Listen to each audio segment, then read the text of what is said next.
Almost 1 year ago, in November, December last year in 2020, I experienced a burnout.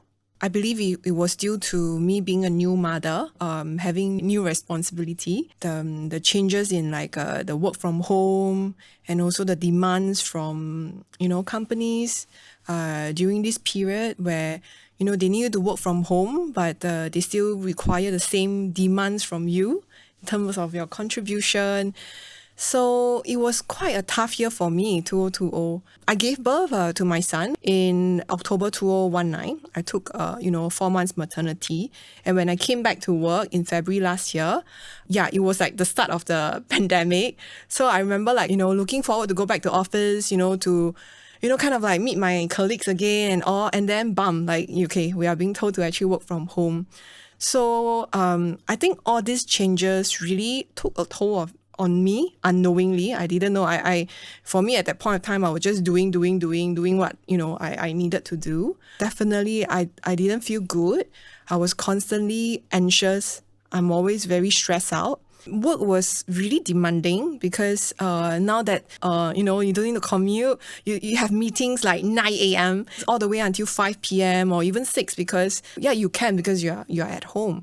I really struggled with that, but then I see everyone doing it. So I'm like, okay, I guess, I just have to suck it up. And then on top of that, I have my newborn, my toddler. I found that I couldn't enjoy that period of being a new mom because I was so stressed about my job that I couldn't be present with my son and my family actually.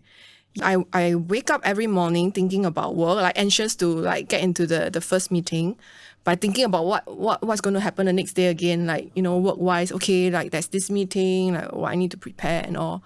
The triggering point was there was one evening, I ended my meeting, rushed to pick my son, and we came back, prepared dinner, and then I was bathing him, and I remember I was thinking about, okay, that's that email that needs to be sent, that the next day I need to do this or I need to finish up this email.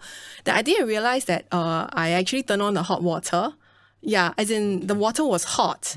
And then when he actually went into the bathtub because he saw the water fill, he was crying and I'm like, oh, what happened? And I look at him and he was all red, And then it was at that moment I'm like, oh my God, what am I doing? Yeah, it was a wake-up call for me that I can't be living like this anymore. Yeah, because it's affecting not just me, but my son and my family. I remember I had a friend who went through kind of like a similar experience with me where she struggled with work and motherhood. She told me she talked to a counselor and she seek help and she's better now. And I reached out to her. She referred me to her counselor, and I had 3 sessions with him where I talk about what I was going through. It was the turning point for me, I think, at that point where I was able to share everything I was going through, my struggles, and then have him actually understand what I was going through. To validate that, I felt like, hey, I don't have to struggle. I'm actually quite strong. I'm not as weak as I perceive myself to be because, when you were struggling, you just think that, oh, you're so weak. Other moms can do it. Why can't you do it? They seems to be handling it well. But that's the point where I start to change my mindset a little bit. I also start to think about what's important in my life.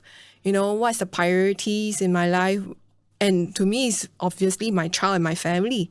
Yeah. But then again, what I'm doing is not showing it. Yeah, I'm prioritizing anything but them, I actually left my job in March this year to really take a break.